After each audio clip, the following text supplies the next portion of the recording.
네, 안녕하세요. 오늘 강의에서는 지난 시간 SQL 기본적인 내용에 이어서 좀 더 어드밴스된 SQL에 대해서 공부를 하겠습니다. 특히 무결성 향상 기능과 데이터 데피니션을 위한 기능, 데이터 갱신 등에 대해서 알아보도록 하겠습니다. 먼저 무결성 향상 기능인데요. 첫 번째는 미확인값 제약입니다. 널 값을 가질 수 없다 라는 제약을 주는 기능입니다. 예를 들어서 공급자명에 not null이라는 데이터 타입 variable character 20자리에 더해서 not null이라는 명령을 주게 되면 이 공급자명에 미확인값이 들어오면 에러 메시지를 내보내게 됩니다. 구체적인 오류 메시지까지 넣고 싶으면 여기에 constraint 하고 그 오류 제약 조건 이름을 준 다음에 not null 명령어를 주게 되면 그 제약 조건 위배 구체적인 제약 조건 이름이 출력되게 됩니다. 예를 들어서 이런 식으로 constraint 제약 조건 이름을 우리가 공급자 언더바 공급자명 언더바 미확인 제약 이렇게 만약 줬다면 여기에 미확인 값이 들어가게 됐을 때 공급자명에 미확인 값이 들어가게 됐을 때 이런 에러가 뜨게 됩니다. 무결성 제약 조건 구체적으로 공급자 언더스코어 언더바 공급자명 언더바 미확인 제약에 위배됩니다. 그렇게 해서 쉽게 우리가 공급자 테이블에 공급자명 항목에 미확인 값 위배됐구나 라는 것을 알 수 있게 됩니다. 물론 요건 하나의 관행이고요. 이런 식으로 이름을 준다라는 건 이제 하나의 관행이기 때문에 테이블명에 항목명에 구체적인 제약 조건, 제약 위반 그 내용으로 제약 조건 이름을 주면 쉽게 우리가 이게 무슨 위반인지 알 수 있게 됩니다. 그 다음으로는 주키 제약인데요. 이건 개체 무결성 제약이라고도 하는데요. 주키 제약은 두 가지를 보장해 주죠. 유일성, 그 다음에 null 값을 가질 수 없는 not null, 이 두 가지를 같이 보장해 주는 게 주키 제약입니다. 그래서 primary key라는 명령으로 주게 되고요. primary key라고 해서 하나의 항목을 넣으면 단일값 주키가 될 거고, primary key 한 다음에 몇 개의 항목명을 나열을 하게 되면 합성 키가 되겠죠. 이렇게 줄 수도 있고 구체적으로 또 그 제약 조건 이름을 줄 수 있습니다. constraint 해서 주문 주키 제약, 주문 테이블에 있는 주키 제약이다. 그리고 그 내용은 primary key 부품 번호 공급자 번호다. 이렇게 줄 수도 있겠죠. primary key 명령은 한 테이블당 하나밖에 쓸 수가 없습니다. 한 테이블에 primary key는 하나밖에 없기 때문에 한 테이블에 한 번밖에 쓸 수가 없기 때문에 만약에 우리가 그 테이블에 있는 다른 대리 키가 있다, alternate 키가 있다. 그렇다면 alternate 키를 지정하기 위해서는 예를 들어 공급자 명과 위치가 대리 키가 될 수 있다. 그렇다면 각각의 항목을 null 값이 아니다라는 제약 조건을 주고요. 그 다음에 그 테이블에 있어서 이 두 개의 합친 값이 유니크하다라는 또 제약 조건을 주면 됩니다. 이렇게 되면 요것에 의해서 이 공급자명과 위치가 같이 합성된 값은 그 테이블에서 유니크해야 됩니다. 동일한 값을 가질 수 없다는 거죠. 그러니까 어떤 공급자가 서울에 위치하는데 동일한 공급자 이름을 가진 공급자가 서울에 또다시 위치할 수는 없다. 이런 뜻이 되겠습니다.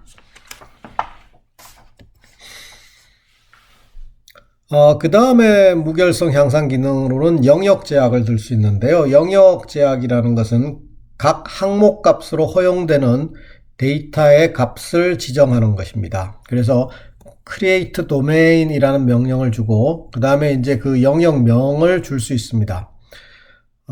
그리고 그 영역명은 어떤 데이터 타입을 가지고 그 다음에 이 옵션으로 디폴트를 주게 되면 초기값, 그리고 체크를 주면 제약 조건, 그 영역의 제약 조건 이런 것들을 줄 수가 있습니다. 간단히 살펴보죠. 예를 들어서 부품 번호가 반드시 100번에서 999번 사이에 위치해야 된다. 그러니까 뭐 756 이런 건 가능하지만 2306번 이런 것은 안 된다라고 한다면 이런 영역 제약을 정의 내리는 한 가지 방법은 부품 번호 항목을 정의 내릴 때 데이터 타입이 뭔지 그리고 이 부품 번호는 널 값이 돼서는 안 된다 라는 제약이 있었고요. 그 다음에 이제 체크절을 주게 됩니다. 체크절에서 부품 번호라는 건 between 100에서 999 사이다 이렇게 주면 되겠습니다. 또 다른 방법은 create domain, 여기서 배운 create domain 명령을 이용하는 건데요. 이 부품 번호와는 상관없이 create domain에서 부품 번호 영역이라는 도메인을 만드는 겁니다.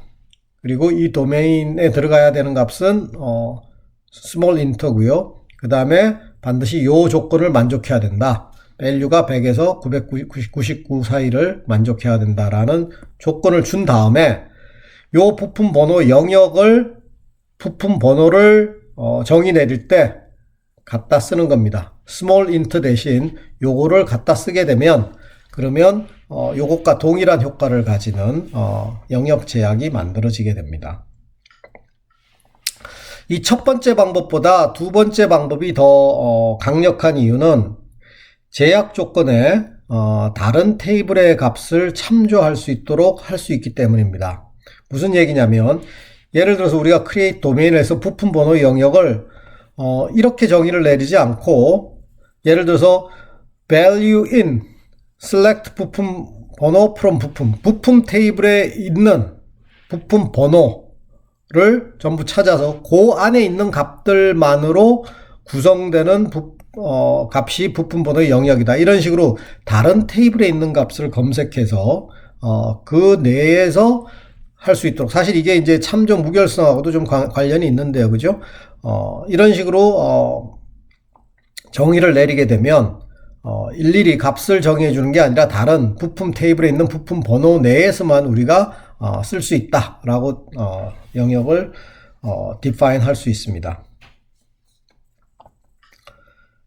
그 다음에 이제 이 영역이 만약 필요 없어진다면 이렇게 create 도메인으로 만든 게 필요 없어지면 drop 명령을 사용해서 제거할 수 있습니다.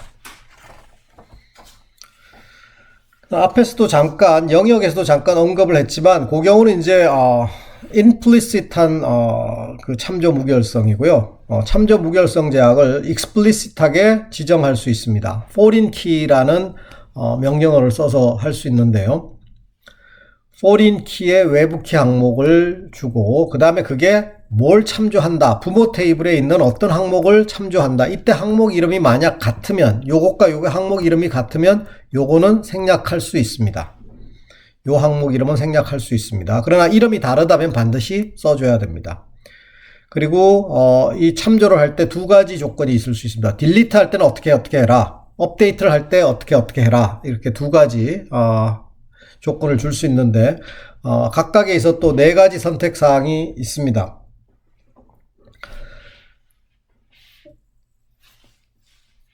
첫 번째는 no action입니다. 아무 행동도 하지 말라라는 뜻이겠죠. 이거는 내가 지금 딜리트를 하거나 업데이트를 하는 데 있어서 자식 레코드가 부모 레코드를 참조하고 있는 한 부모 레코드를 삭제하지 말라 또는 수정하지 말라 라는 의미가 되겠습니다. 예를 들어서 우리가 부품 테이블이 있고 주문 테이블이 있다고 생각해 봅시다. 그러면 이게 여기에 뭐 예를 들어 105번 부품이 있고 이 부품은 뭐 이름은 뭐고 재고는 몇 개가 있다. 근데 실제로 이제 이 부품을 이 부품 번호가 되겠죠. 부품 번호 105번을 몇 번 공급자로부터 예를 들어서 뭐 10번 공급자로부터 몇 개 단가 얼마에 뭐 주문 양 1000개를 주문했다. 뭐 이런 레코드가 있다고 생각해 봅시다. 그러면 요게 부모 레코드가 부모 테이블이 됩니다. 요게 자식 테이블이 됩니다. 왜냐하면 부품의 부품 번호는 자기 원래 테이블의 주키죠. 그래서 여기선 주키지만 사실 여기선 참조키인데요. 이건 항상 이 주문할 땐 항상 이런 부품이 있는지 참조를 해야 됩니다. 그죠? 그래서 얘가 항상 참조를 하는 관계이기 때문에 얘는 자식 테이블이 됩니다. 만약 우리가 이런 식으로 명령을 준다고 생각해 보죠. foreign key 부품 번호, references 부품. 이때 foreign key 부품 번호라는 건 주문 테이블의 부품 번호를 이야기합니다. 요 조건은 주문 테이블에 들어가는 제약 조건이 되겠습니다. 그랬을 때 부품 테이블에 가서 같은 이름인 부품 번호를 참조한다 라는 뜻이 될 거고요. on delete는 set null. set null이라는 건 부모 테이블이 사라지면, 그래서 즉 105번이 사라지면 여기에 값을 null 값으로 만들어라, 미확인 값으로 만들어라 하는 뜻입니다. set null을 하게 되면, 만약 이 레코드가 105번이 지금 있는데 105번 주문을 해놨는데 105번 부품을 없애버렸다. 그럼 요 값을 null 값으로 만들어라 라는 얘기인데, 사실 이 경우는 이게 주키의 일부이기 때문에 null 값화할 수가 없습니다. 그러니까 이건 사실 on delete set null은 어떻게 보면 잘못된 명령이네요. 그죠? 잘못된 명령입니다. 그 다음에 on update cascade라는 건 업데이트를 할 때 예를 들어서 부품 번호가 105번이 이번에 이 내용을 전부 바꾸면서 얘를 205번으로 바꿨다. 그러면 요것도 자동으로 205번으로 바꿔라 하는 게 캐스케이드입니다. 그러니까 해당 자식 레코드를 자동으로, 요 경우는 업데이트니까 업데이트를 해주는 겁니다. 만약에 딜리트에서 캐스케이드가 되면 105번을 딜리트를 하게 되면 주문도 다 같이 105번 부품의 주문도 다 같이 삭제되게 되는 겁니다. 다 같이 삭제되게 됩니다. 그리고 set default는 만약에 요 값이 삭제가 되면 set default를 했을 때 자식 레코드에 해당 값을 원래 디폴트 값을 지정해 두었다면 디폴트 값으로 바꿔라 라는 얘기입니다. 근데 요 경우는 반드시 자식 테이블을 처음에 define 할 때 이 기본 값이 정의되어 있는 경우에만 요 명령을 사용할 수 있습니다. 자, 다시 한번 정리를 합니다. 우선 이 delete의 경우는 no action 이라고 했을 때 105번 부품이 자식 레코드가 있는 한, 그러니까 105번이 있었는데 주문에 105번이 있는 한, 이 105번을 삭제할 수 없다라는 게 no action입니다. 그래서 만약에 105번을 삭제하려고 하면 no action으로 되어 있는 경우는 삭제 에러 메시지가 뜨게 됩니다. 자식 테이블이 있기 때문에 삭제가 안 된다라는 에러 메시지가 뜨게 되고요. 캐스케이드의 경우는 105번을 삭제하면 해당되는 자식 레코드들도 전부 삭제를 하는 겁니다. set null을 하게 되면 105번을 삭제했을 때 해당되는 요 105번을 null 값으로 바꾸게 됩니다. 그리고 set default를 하게 되면 요 105번을 삭제했을 때 요 105번은 처음에 define 해놓은 디폴트 값으로 바꾸게 됩니다. 그리고 업데이트의 경우는 만약에 105번을 업데이트를 하려고 하는데 여기 주문에 105번이 있다면 no action의 경우는 업데이트를 할 수가 없습니다. 자식이 있는 한 업데이트를 할 수가 없습니다. 캐스케이드는 105번을 예를 들어서 205번으로 바꿨다. 그러면 자식 테이블의 값들도 전부 다 105번이 205번으로 바뀌게 됩니다. 캐스케이드 되는 거죠. 그 다음에 set null은 105번을 예를 들어서 205번으로 바꾸게 되면 요 값은 null 값으로 업데이트를 하게 됩니다. 그리고 set default는 105번을 205번으로 바꾸면 요 값을 초기 값화, 처음에 무슨 디폴트 값을 정의해 놓은 게 있으면 디폴트 값으로 바꾸게 됩니다. 요런 것들이 있는데 오라클에서는 on update 경우는 없고요. on delete 경우만 있는데 그것도 캐스케이드와 set null 두 가지만 지정을 할 수 있고, 이 두 가지를 지정하지 않고 그냥 on delete만 했을 경우는 no action에 해당이 되게 됩니다.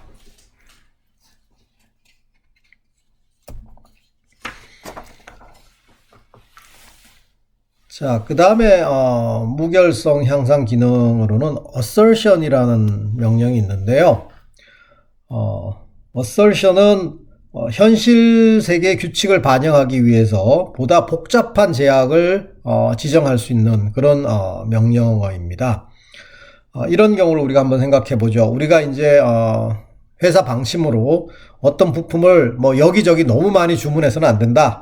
그래서 한 부품에 대해서는 최대 5건까지만 주문이 가능하다. 만약 이렇게 회사 방침이 되어 있다라고 생각하면 이런 제약 조건을 데이터베이스에 넣어줄 수 있습니다. 여러분들 요 명령이 무슨 의미인지는 아마 지난 시간에 공부를 했기 때문에, 지난번 동영상에서 공부를 했기 때문에 충분히 이해할 수 있을 것으로 생각합니다. 주문 테이블에 가서 그룹 바이 부품 번호를 해라. 그러면 그건 뭐죠? 주문 테이블에 같은 부품끼리 전부 다 그룹 바이를 하라는 거죠. 그래서 105번이 예를 들어 3번 주문이 됐으면 105번이 이렇게 3개 묶일 거고, 110번이 2번 주문됐으면 110번이 이렇게 2개 묶일 겁니다. 그렇게 묶은 다음에 그 그룹 바이 한 거의 조건이죠. 카운트해서 그게 5보다 크다. 그 얘기는 무슨 얘기냐면, 그렇게 해서 그룹한 레코드들의 개수가 요 경우 3개가 되겠죠. 요 경우 2개가 되겠죠. 뭐 또 다른 경우가 있다고 칩시다. 이런 경우에 6개다. 뭐 203번은 6개다. 그러면 그게 5개를 넘는, 요 경우가 해당이 되겠죠. 5개를 넘는 부품 번호를 찾아라 라는 뜻입니다. 그러면 203번이 올 거고, 그러면 그런 게 not exist, 존재해서는 안 된다라는 거죠. not exist. 그죠? 그럼 not exist이기 때문에 주문 테이블에 우리가 요 조건을 만약 집어넣으면 주문 테이블에 203번이 지금 현재 5개가 있는데 하나 더 주문을 하게 되면 가서 요 조건 때문에 체크를 해서 exist가 되겠죠. 5개가 보다 더 큰 값이 exist가 되기 때문에 체크에 걸려 나와서 여기는 삽입할 수 없다 라고 에러 메시지가 뜨게 됩니다. 그래서 사실 이 assertion을 잘 활용하게 되면 우리가 현실 세계에서 있는 규칙을 데이터베이스에 집어넣고 그 데이터베이스가 작동을 하면 현실 세계에서 이런 잘못된 주문을 할 경우에 데이터베이스가 그것을 막게 됩니다. 다른 예도 한번 들어보죠. 재고가 2만 개 이상인 부품에 대해서는 새로운 주문을 낼 수가 없다. 너무 이제 과다 재고를 보유하지 않기 위해서 어떤 부품이든지 재고가 2만 개 넘어가면 새 주문을 내지 마라 라는 규칙이 있다고 생각하면, 이거는 사실 상관내포절이 되겠죠. 어떤 부품에 지금 현재 재고량이 2만보다 큰 게 있다면, 그리고 그 2만보다 큰 부품의 번호가 주문에 가서 봤더니 주문이 존재한다면 그런 것들이 exist 해서는 안 된다라는 거죠. 바꿔 얘기하면 재고가 2만 개 이상이면서 주문을 내는 그런 경우는 있어서는 안 된다라는 뜻입니다. 그렇기 때문에 재고가 2만 개 이상인 부품이 있는데 가서 새로운 주문을 내려고 하면 요 조건에 의해서 체크가 돼서 과다 재고 주문 금지 에러가 뜨게 됩니다. 마찬가지 우리가 이런 제약 조건을 만들어 놨는데 이제 뭐 경기가 풀려서 우리가 2만 개가 아니라 2만 개 이상도 좀 새로운 주문을 내도 좋겠다. 그럴 경우는 drop 이란 명령을 써서 drop assertion 과다 재고 주문 금지라고 명령을 주게 되면 요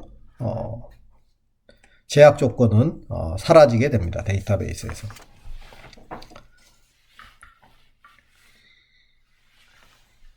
예, 다음에는 이제 이런 내용들을 전부 다 종합해서 이제 그러면 테이블 명령을 create 테이블 하는 명령을 한번 정리를 해 보겠습니다. 우리가 앞에 동영상에 했던 가장 기본적인 항목명을 주고 데이터형을 주는 것까지 우리가 해봤었는데요. 거기에 붙일 수 있는 제약 조건이, 데이터 항목에 붙일 수 있는 제약 조건이 not null이라는 거, 또는 뭐 이게 유니크하다든가 항목이 유니크하다든가, 이건 특정 항목 값이 유니크하다라는 뜻입니다. 그 다음에 초기 값을 줄 수도 있고요. 그 다음에 요 항목의 범위가 어때야 된다라는 체크 항목을 줄 수 있습니다. 여기까지는 항목에 대한 제약 조건입니다. 그리고 primary key부터 여기까지는 테이블에 대한 제약 조건입니다. 그래서 항목들을 쭉 나열을 하게 되겠죠. 지금 부품 테이블 같으면 부품 번호가 있고 부품명이 있고 뭐 재고가 있고 이런 식으로 쭉 나열을 한 다음에 그 테이블 부품 테이블에 대해서 프라이머리 키가 뭔지, 또는 만약에 합성 키가 있다면 합성 키 조합이 어떻게 되는지, 그 다음에 아까 참조 무결성을 하기 위해서 foreign key는 references on update on delete 어떻게 하는지, 그 다음에 테이블 자체에 어떤 제약 조건이 있는지, 이런 식으로 테이블에 대한 제약 조건을 또 줄 수 있습니다. 좀 더 구체적으로 한번 우리가 이전 동영상에서 했던 3개의 간단한 테이블, 부품 테이블, 공급자 테이블, 그 다음에 주문 테이블, 이 3가지를 아주 간단하게 앞에서는 정의를 내렸었는데, 이것들을 좀 더 여러가지 제약 조건들을 집어넣어서 제대로 한번 정의를 내려보겠습니다. 이건 SQL 표준 SQL로 지금 짠 거고요. 그래서 create domain 해서 부품 번호 영역을 우리가 따로 define을 했습니다. 그래서 small int고 범위는 100에서 999 사이다. 그 다음에 부품 내역은 variable character로 된다. 그 다음에 개수의 영역은 인티저다. 그 다음에 공급자의 영역은 small int인데 10번부터 999번까지 있을 수 있다. 그 다음에 공급자 이름은 variable character 20자리고 위치도 캐릭터 6자리인데 단 위치의 경우는 우리가 서울, 인천, 대전, 수원 4군데밖에 존재하지 않는다. 그 다음에 가격은 인티저다. 뭐 이런 식으로 도메인을 먼저 정의를 내렸다면, 그렇다면 create 테이블에 가서 테이블을 정의를 내리는데 부품 번호는 그냥 여기 있는 부품 번호 영역을 가져다 쓰면 됩니다. 부품 번호 영역을 그냥 가져다 쓰면 되고, 그 부품 번호는 유니크하다 이거죠. 유니크가 아니라 널 값을 가질 수가 없다. 미확인 값을 가질 수가 없다. 왜? 나중에 얘를 주키로 우리가 정의할 거기 때문에 그렇습니다. 그 다음에 부품 내역은 부품 내역 영역을 가진다. 재고량은 개수 영역에 여기 개수를 가진다. 뭐 이렇게 디파인을 하고, 여기까지는 각 항목에 대한 디파인이겠죠. 그리고 요 제약은 이 부품 테이블에 대한 제약입니다. 프라이머리 키가 부품 번호다라는 것을 정의를 내리게 됩니다. 그 다음에 공급자도 같은 방식으로 정의를 내릴 수가 있는데, 여기서 좀 특이한 건 이제 디폴트 값을 우리가 서울로 지정해 줬다는 거죠. 그리고 공급자 번호가 널이 되는 건, 난 널이 되는 건 당연한데 위치도 반드시 있어야 되고 공급자 명도 널 값이 돼서는 안 된다 라는 제약 조건을 여기서는 붙였습니다. 그리고 프라이머리 키는 공급자 번호가 되겠고요. 그리고 주문 테이블을 정의 내리는데 부품 번호 영역 가져다 쓴 거죠. 그러니까 여기 부품 번호 영역을 디파인하고 여기서도 쓰고 지금 여기서도 쓰게 되는 겁니다. 그 다음 공급자 번호 영역도 마찬가지로 여기서도 쓰고 여기서도 영역 갖다 쓰게 되고, 그 다음에 단가는 가격 영역인데 요 주문량은 개수 영역이죠. 그러면 요게 개수 영역을 한번 디파인 했는데 그거를 재고량에서도 우리가 쓰고 여기 주문량에서도 쓸 수 있다는 얘기입니다. 이런 식으로 create 도메인을 하게 되면 그 영역이 같은 그런 항목에 대해서는 그 영역을 그냥 공유하면 되겠습니다. 자, 여기서는 이제 프라이머리 키가 어느 한 항목이 아니라 2개 항목의 조합이 되겠죠. 그러니까 합성 키입니다. 부품 번호와 공급자 번호가 합쳐져야지만 프라이머리 키가 되고, 각각은 반드시 널 값을 가져서는 안 된다라는 것이고요. 그 다음에 이거는 참조 무결성 제약이죠. 그래서 여기 있는 부품 번호 요겁니다. 여기 있는 부품 번호는 뭘 참조하냐면 부품 테이블의 부품 번호죠. 같기 때문에 지금 생략했습니다. 부품 테이블에 있는 요 부품 번호를 참조한다 라는 뜻입니다. 참조하고 요게 이제 부모 테이블이 되겠죠. 요게 이제 자식 레코드가 되겠고요. 그래서 딜리트가 되면 no action, 그러니까 자식 그 부모 테이블의 레코드가 사라지면 no action이기 때문에 자식의 부품 번호가 부모 테이블의 부품 번호를 참조하고 있는 한 삭제할 수 없다라는 뜻입니다. 삭제할 수 없다. 그리고 업데이트를 하면 캐스케이드 해라. 그러니까 부모의 번호가 바뀌게 되면 자식의 부품 번호도 따라서 바꿔라 라는 의미가 되겠고요. 그 다음에 여기에 공급자 번호는 역시 공급자 테이블, 여기 있는 공급자 테이블의 공급자 번호를 부모로 갖고 있는데 on delete는 캐스케이드 해라. 그럼 딜리트 하게 되면 이게 딜리트 되면 얘도 같이 딜리트 해라 라는 뜻이 될 거고요. 그 다음에 on update cascade, 마찬가지로 업데이트가 되면 그 바뀐 값으로 다 바꿔라 라는 뜻입니다. 그래서 여기는 만약에 공급자가 예를 들어 뭐 30번 공급자가 있었다. 이 공급자 테이블에 30번 공급자가 있었고 주문 테이블에 뭐 100번 제품을 30번으로부터 공급받았고 뭐 110번 부품도 30번으로부터 공급받았다 이렇게 돼 있었다면 만약에 30번 레코드가 삭제가 되면 주문 테이블에 30번이 있던 모든 레코드 다 같이 삭제가 되는 게 요 on delete cascade가 되는 겁니다. 자, 이렇게 해서 테이블 만드는 법을 알아봤는데요. 오라클은 사실 SQL, 표준 SQL에 정확하게 매칭되지는 않습니다. 오라클에 있어서는 이 create domain 명령이 없어요. create domain 명령이 없기 때문에 각각의 이 테이블을 define 할 때 그 값을 넣어줄 수 있는데 뭐 보면 대동소이합니다. 여기서 not null이라는 그 제약 조건의 이름을 지금 여기 부품 테이블에 부품 번호에 not null 제약 조건 이런 식으로 이름을 준 거죠. 이름. 이거는 뭐 어떤 식으로 줘도 좋은데 이름은 사용하는 사람이 사용자가 알아서 define 하는 겁니다. 그렇지만 만약 이렇게 테이블 이름, 부품 이름, 그 다음에 어떤 제약인지를 지정을 해두면 요 에러 메시지만 봐도 금방 알 수 있기 때문에 가능하면 의미 있는 이름을 짓는 게 좋습니다. 그래서 부품 번호는 small int인데 이런 제약을 갖는 not null이라는 제약을 갖는다 그런 뜻이고 뭐 부품 내역, 재고량 define 했고요. 여기서 이제 부품의 부품 번호 CK 요거는 이제 체크절이라는 뜻이겠죠. 부품의 부품 테이블의 부품 번호는 요런 조건을 만족해야 되는데 그거를 우리가 요런 제약 조건 이름을 붙인 겁니다. 그 다음에 또 부품의 부품 번호 PK는 primary key, 부품 번호가 primary key다라는 제약 조건을 이렇게 define 할 수 있습니다. constraint 절을 이용해서 define 할 수 있습니다. 뭐 공급자도 마찬가지고요. 공급자도 마찬가지고 이건 각각의 not null에 대한 그 constraint 이름을 준 거고요. 요거는 공급자 번호가 반드시 이거 공급자 번호가 틀렸네. 이게 10번부터 99번이었나요? 아마 이랬던 것 같은데 공급자 번호 체크를 하는 그 constraint이고요. 그 다음에 이제 위치의 경우는 요 네 군데만 있어야 된다는 constraint. 그 다음에 공급자 번호가 primary key다라는 것. 그렇게 지금 constraint을 줬습니다. 마지막으로 주문 테이블인데요. 나머지는 뭐 다 이해가 될 거고, 뭐 마찬가지로,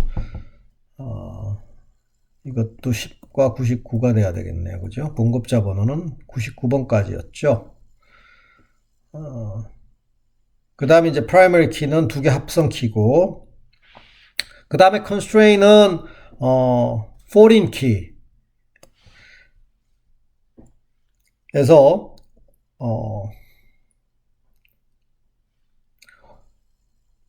references 부품 이렇게 하면 디폴트는 no action입니다. 아무것도 얘기를 하지 않으면 no action에 해당되고요. 여기 foreign key reference 공급자 on delete의 cascade. on delete의 경우에 cascade 해라 라는 의미가 되겠습니다. 그래서 오라클에서는 이렇게만 define 해줄 수 있습니다. 참고하시고요. 자, 그 다음에 이제 여러분들이 이건 연습 문제로 뒤에 나와 있는 건데요. 뒤에 응용 문제로 나와 있는 건데 한번 같이 보도록 하죠.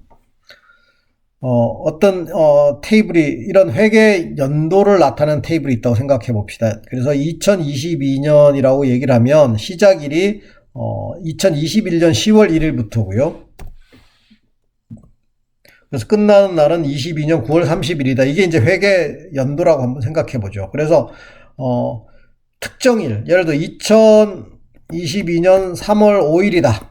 그럼 이게 어느 회계 연도에 속하느냐를 찾기 위한 룩업 테이블입니다. 예를 들면 룩업 테이블인데, 그러면 이제 이 값을 가지고 가서 룩업을 하면 그 값이 요기에 해당되기 때문에 2022년이다 이렇게 알 수 있겠죠. 회계 연도는 2022년이다 이렇게 알 수 있고, 만약에 이게 2022년 11월 5일이다 그러면 이렇게 가서 룩업을 하면 요 사이에 들어가기 때문에 2023년이다 이렇게 회계 연도를 리턴하게 되겠죠. 그래서 지금 요 테이블을 만들어 놓고 특정일이, 이런 특정일이 어느 회계 연도인지 확인하는 테이블 룩업 쿼리를 하나 만든다면 select 회계 연도, 요거는 as F라고 주는 건 이건 별명입니다. 다음에 쓸 때 이제 F만 쓰면 되기 때문에 여기서 이제 회계연도 테이블이라고 길게 쓰지 않고 그냥 F라고 주면 회계연도 테이블의 시작일, 회계연도 테이블의 종료일, 이렇게 알 수 있죠. 그래서 우리가 어떤 아무 날이, 이건 이제 하나의 변수명이라고 지금 생각해 봅시다. 특정일, 아무 날이 between 요 둘 사이에 들어가 있으면 그때 회계연도를 리턴해라. 그러면 요게 되겠죠. 그래서 요런 값이 들어오면 요 사이에 들어있기 때문에 요걸 리턴하게 되고, 요런 값을 넣으면 요 사이에 들어가기 때문에 요 값을 리턴하게 되겠죠. 그게 이제 서브 쿼리가 되겠습니다. 그런 쿼리를 날리기 위한 테이블을 지금 이제 우리가 만든 거예요. 그런 테이블을 이제 회계 연도 테이블이다 라고 만들었는데, 지금 요 테이블에 보면 사실 이제 오류가 하나 있죠. 2024년 10월 1일부터 사실 2025년 9월 30일이 돼야 됐을 텐데, 이게 잘못 입력을 해서 2023년이 입력이 됐어요. 그죠? 2023년이 입력이 돼서 이게 오류입니다. 이런 오류가 발생하지 않도록, 이런 오류가 생기지 않도록, 이 회계 연도 테이블을 좀 여러 가지 제약 조건을 집어넣어서 만들어 봐라 하는 겁니다. 자, 그러면 사실 이제 이게 중복돼서는 안 되겠죠. 그래서 주키 제약을 하나 집어넣고요. 그 다음에 이제, 또, 이런 것들이 어떤 값들이 널 값이 들어가면 안 되겠죠. 널 값이 들어가면 안 되기 때문에 널 값을 전부 다, 허용하지 않는 난 너를 다 추가를 해라. 그 다음에 앞에 얘와 같은 오류를 방지하기 위해서 유니크한 걸, 또 추가를 하자. 이게 지금, 얘가 사실, 같은 값이 들어간다는 건 있을 수가 없겠죠. 그럼 유니크라는 제약 조건만 넣었어도 사실 이게 걸려 나왔겠죠. 그래서 유니크라는 조건을 추가하자. 회계 연도도 유니크하고, 시작일도 유니크하고, 종료일도 유니크하다.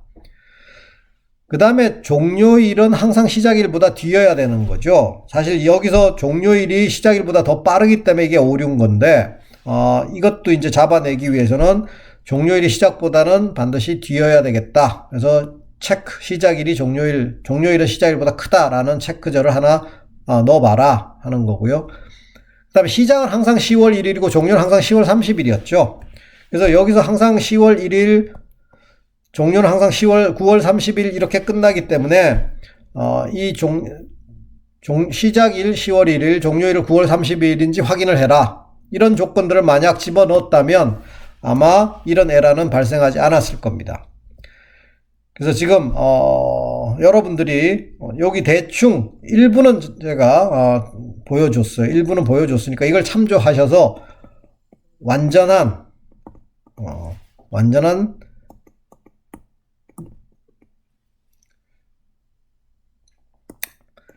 그 테이블 데피니션을 한번 해보세요. 테이블을 정의 내려보세요. 완전한 테이블 정의를 한번 만들어 보세요. 여기 지금 그냥 점점점으로 했는데 여러분들 이런 것들을 감안해서 한번 연습을 해보시면 좋을 것 같아요.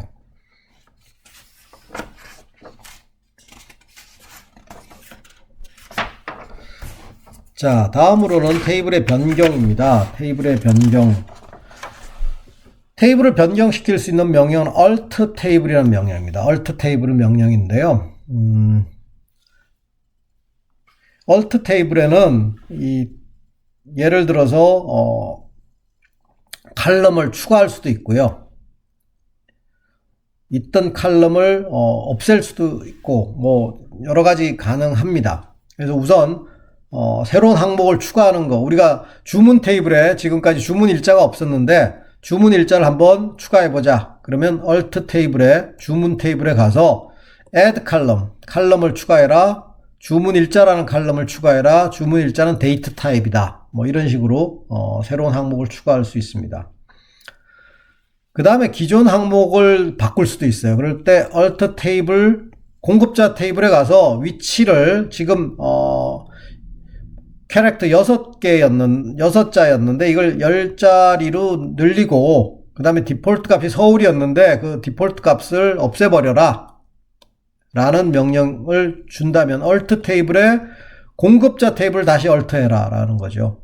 공급자 테이블을 alt 하는데 가서 뭘 또 alt를 하느냐, 뭘 바꾸냐, 위치를 바꿔라. 어떻게? 캐릭터 10자리 그리고 디폴트 값을 드랍해라.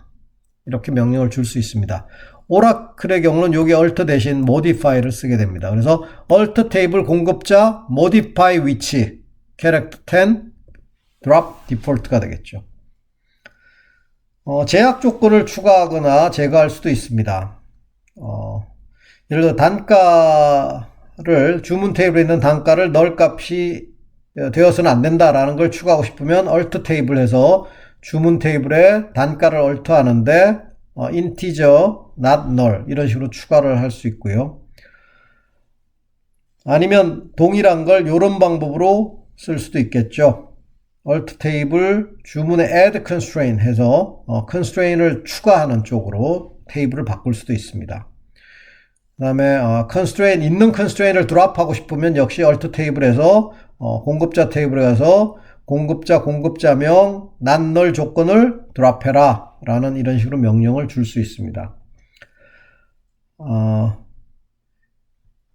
그래서 이 참조 무결성 제약을 우리가 테이블에 포함시켜 놨을 때 대량의 데이터를 적재할 경우에 매번 가서 이게 테이블의 그 참조 무결성을 제대로 되고 있는지를 검사를 해야 되기 때문에 시간이 많이 걸립니다. 그래서 초기에 기존 데이터를 대량 적재할 때는 참조 무결성 제약을 테이블에 포함시키지 말고 데이터를 적재한 후에 alt 테이블 명령을 써서 참조 무결성 제약을 추가할 수도 있습니다. 물론 이 경우는 데이터에 참조 무결성 에러가 없다라는 확신이 있을 때만 이렇게 할 수 있겠죠. 그리고 사실 이 alt 테이블 명령어는 실무에서는 굉장히 싫어하는 명령이기도 합니다. 대량의 데이터가 적재되어 있는 경우에 alt 테이블을 했을 때 생각지 못한 에러들이 발생하는 경우가 종종 있기 때문에 이 관계형 데이터베이스에서 alt 테이블을 하는 경우는 아주 불가피한 경우가 아니면 잘 하지 않습니다. 그래서 처음부터 그러니까 데이터 구조를 잘 정의를 내리는 게 중요하고요. 불가피하게 alt 테이블을 해야 되는 경우는 데이터가 적재되어 있는 상태에서 alt 테이블을 했을 때 예상치 않는 에러가 발생해서 데이터 베이스가 이상하게 꼬이는 경우가 있어서 대단히 조심해야 됩니다. 그래서 가능하면 alt 테이블 명령은 잘 쓰지 않습니다. 현업에서는. 테이블이 더 이상 필요 없으면 drop 테이블이란 명령을 써서 삭제할 수 있습니다. 예를 들어 주문 테이블이 더 이상 필요 없으면 drop 테이블 할 수 있는데요. 이건 역시 굉장히 조심해서 써야 되는 게 주문 테이블에 있는 모든 데이터가 삭제됩니다. 모든 데이터가 삭제됩니다.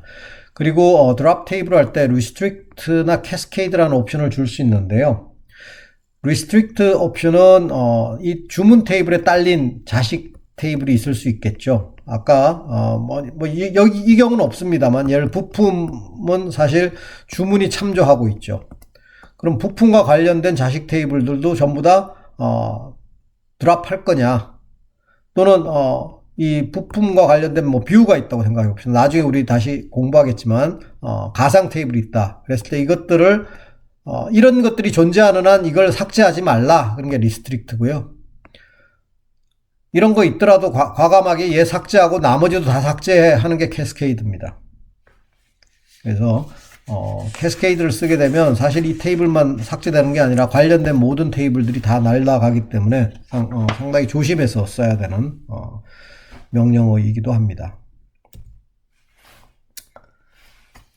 자, 그 다음에는 인덱스인데요. 인덱스는 검색 속도를 향상시키기 위해서 씁니다. 우리가 검색 속도가 빨라야 될 경우에 인덱스를 쓰게 되면 검색 속도가 확실히 빨라집니다. 그래서 인덱스를 만드는 방법은 create index 라는 명령이고요. 필요 없어지면 drop index라는 명령을 써서 인덱스를 삭제할 수도 있습니다. 예를 들어서 주문 테이블에 있는 부품 번호 오름차순, 공급자 번호 내림차순의 인덱스를 만들겠다. 그러면 create index하고 인덱스의 이름이죠. 인덱스 이름, 그 다음에 on 주문 테이블, 그 다음에 각각의 이름, 그 관련된 정렬 키를 주게 되면 됩니다. 이 경우에 이거에서 정렬을 먼저 하고 부품 번호 같은 경우에 다시 공급자 번호로 정렬을 하게 됩니다. 그 다음에 create index 할 때 unique란 명령어를 가운데다 집어넣는 경우가 있는데요. 이건 색인 키가 유일값을 갖는 경우에 그렇게 합니다. 예를 들어 이런 경우는 unique index도 가능하겠죠. 왜냐하면 주문 테이블의 부품 번호와 공급자 번호는 합성키이기 때문에 두 개가 같은 값을 가질 수는 없습니다. 조합이 같은 값을 가질 수가 없기 때문에 unique라는 걸 쓸 수 있습니다. 이렇게 사용했을 때는 만약에 중복된 값이 들어오게 되면 insert나 update를 거부하게 됩니다. 이 인덱스 키가 있는 한은 업데이트를 할 때 혹시라도 이 잘못 업데이트를 해서 부품 번호, 공급자 번호가 조합이 같은 게 있는데 다른 레코드를 그런 값으로 업데이트를 하려고 그러면 업데이트 자체를 못하게 하고, 또 그런 레코드를 또 중복된 레코드를 삽입하려고 해도 삽입하지 못하게 거부를 하게 됩니다. 근데 이 색인 파일은 여러분들이 create는 할 수 있지만 여러분이 이 파일을 사용해서 검색해라 마라 라고 하는 권한은 없습니다. 사용자가 직접 접근할 수가 없습니다.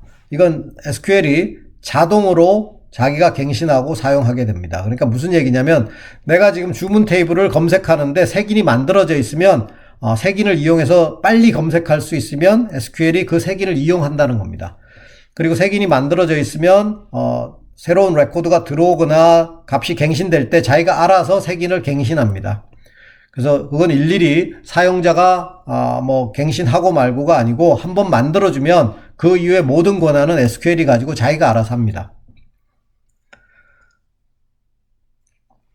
근데 이제 색인을 만들면 검색 속도는 올라가지만 문제는 갱신 속도는 떨어집니다. 그러니까 당연히 그렇겠죠. 우리가 검색할 때 빠르겠지만 갱신을 하게 되면 그 키 값을 다시 색인에 반영을 해줘야 되기 때문에 갱신 속도도 떨어지고, 그 다음에 그 색인 키를 또 보관을 하고 있어야 하기 때문에 저장 공간도 늘어나게 됩니다. 그래서 무작정 색인을 많이 만드는 게 좋은 게 아니고 적절한 검색 속도를 내기 위해서 색인을 만드는데, 만약에 갱신 속도가 너무 떨어진다면 그 둘 사이 어떤 조화를 맞출 수 있는 정도 수준에서 색인을 만들어야 됩니다. 그 다음에 한 테이블에 색인을 여러 개 만들 수도 있어요. 뭐 부품 번호, 공급자 번호로 소팅을 많이 한다면 이렇게 하나 만들 수 있고, 그 다음에 주문 양에 따라서 우리가 자주 검색을 한다면 주문 양을 가지고 색인을 또 하나 만들 수도 있습니다. 이런 식으로 여러 개의 색인을 만들 수 있는데, 색인을 많이 만들면 많이 만들수록 갱신 속도는 더욱더 떨어지고 저장 공간은 더 많이 차지하게 됩니다. 그렇기 때문에 어느 레벨이 적정한 레벨인지는 잘 생각해서 색인을 만들어야 됩니다. 그리고 갱신 속도와 저장 공간을 떨어뜨리기 때문에 필요 없는 색인은 즉시 삭제하는 게 좋습니다. drop index에서 색인 삭제할 수 있습니다. 그 다음에 데이터를 갱신하는 명령인데요. 새로운 데이터를 테이블에 넣을 때는 insert 명령을 쓸 수 있겠죠. insert into 해서 값을 쭉 나열할 수 있습니다. 그래서 insert into 부품, 우리 부품에 세 가지 값이 있었죠. 부품 번호, 내역, 재고량, 이렇게 세 가지 값이 있었는데 여기서 따로 뭔지를 디파인을 안 했습니다. 그죠? 안 하고 그냥 부품 테이블 value는 이 세 개다 이렇게 입력을 할 수 있습니다. 이 경우는 모든 값이 다 있을 땐 그냥 생략할 수 있습니다. 요거는 인티저기 때문에 그냥 숫자를 집어넣고요. 근데 캐릭터인 경우는 반드시 따옴표 속에 넣어야 되겠죠. 이것도 인티저기 때문에 그냥 쓴 거고요. 근데 만약에 우리가 미확인 값이 있다고 생각해 봅시다. 지금 부품 번호는 있고 내역도 있는데 재고량을 모른다. 그걸 입력을 해야 된다. 그럴 때는 반드시 insert into 부품에서 어느 항목의 값인지를 알려줘야 됩니다. 그래서 부품 번호, 부품 내역, value는 160의 열세다. 이런 식으로 요기에 해당되는 값이다 라는 걸 반드시 알려줘야 됩니다. 모든 값이 다 들어올 때는 그냥 생략해도 가능하지요. 자, 그 다음에 이제 대량으로 데이터를 입력할 수도 있습니다. 이건 이제 하나씩 입력하는 거죠. 레코드를 하나씩 입력하는 거였다면 이건 대량으로 입력하는 방법입니다. 질의 결과를, 요게 질의 결과인데요. 요 질의 결과를 새로운 테이블에 입력하겠다. 그럼 먼저 이제 테이블을 만들어야 돼요. 공급자 1이라는 테이블을 만드는데 이건 공급자별로 주문 총액을 저장하고 있는 테이블이다. 근데 지금 주문 총액을 일일이 하나씩 입력할 게 아니라 주문 테이블에 가서 공급자 번호로 그룹 바이를 한 다음에 공급자 번호, 그 다음에 이제 주문 총액을 계산해서 값을 얻어낼 수 있겠죠. 그거를 insert into 공급자 테이블로 바로 집어넣는 방법입니다. 이게 하나의 명령인데요. 바로 집어넣으면 이 테이블을 물론 먼저 만들어 놔야 됩니다. 만든 다음에 이렇게 insert into 공급자 1 테이블에 질의 결과를 지정해주면 바로 여기서 나온 값이 그대로 다 들어가게 됩니다. 그래서 대량 입력을 할 때는 이런 방식이 편리하고요.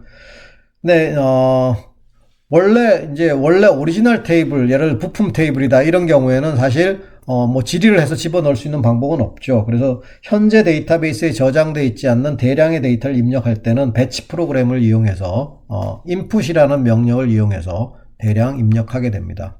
그거는 여러분들이 오라클이나 이런 매뉴얼을 참조하시면 되겠습니다. 처음에 입력할 때 대량을 입력하는 방법은 그렇게 입력할 수 있습니다. 딜리트는 이제 해당되는 조건 레코드를 딜리트합니다. 예를 들어서 부품 번호 155번 또는 부품 번호 160번 인 레코드를 부품 테이블에 가서 딜리트 해라 라는 거죠. 이 명령을 쓸 때 주의해야 되는 건 웨어저를 빼버리면요. 웨어저를 빼버리면 부품 테이블에 있는 모든 레코드를 다 삭제해 버립니다. 드랍 명령하고 틀린 점은 드랍 명령은 테이블 자체를 없애버려요. 테이블 자체를 아예 없애버리는 거라면 만약에 여러분 웨어저를 안 주고 그냥 딜리트 프롬 부품 해버리면 부품 테이블은 남아있지만 거기에 있는 모든 레코드는 다 사라지게 됩니다. 그래서 딜리트 명령 쓸 때는 굉장히 주의해서 써야 됩니다.